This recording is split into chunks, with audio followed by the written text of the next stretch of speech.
White হাউসে পাক সেনাপ্রধান আসিম মুনিরের সঙ্গে মধ্যাহ্নভোজ সারলেন মার্কিন president Donald Trump.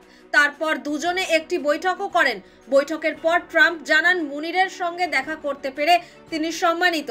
Bharat Pak সংঘর্ষ বিরতি নিয়েও নতুন দাবি করেন মার্কিন প্রেসিডেন্ট। ভারত পাক সংঘর্ষ বিরতির ক্ষেত্রে গুরুত্বপূর্ণ অবদান রাখার জন্য পাক সেনাপ্রধানকে ধন্যবাদ জানান ট্রাম্প। বলেন, যে কারণে আজ আমি এখানে সেটা হলো আমি ওকে ধন্যবাদ জানাতে চাই, কারণ উনি যুদ্ধে না গিয়ে তা থামিয়েছিলেন। ভারত পাক সংঘর্ষ বিরতি নিয়ে ট্রাম্পের নয়া সংযোজন, দুজন বুদ্ধিমান মানুষ যুদ্ধে আর না এগোনোর সিদ্ধান্ত নিয়েছিলেন। দুটি দেশই পরমাণু শক্তিধর।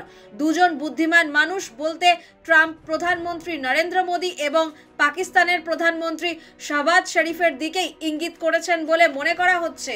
এর আগে একাধিকবার ট্রাম্প দাবি করেছিলেন ভারত পাক সামরিক সংঘাত তিনিই থামিয়েছিলেন। বুধবার অবশ্য ভারতের বিদেশ সচিব বিক্রম মিশ্রি জানিয়েছিলেন, ট্রাম্পের সঙ্গে প্রধানমন্ত্রী নরেন্দ্র মোদীর ফোনে কথা হয়েছে। ৩৫ মিনিটের সেই ফোন আলাপে প্রধানমন্ত্রী স্পষ্ট জানিয়ে দেন, ভারত কারো মধ্যস্থতা মেনে নেবে না।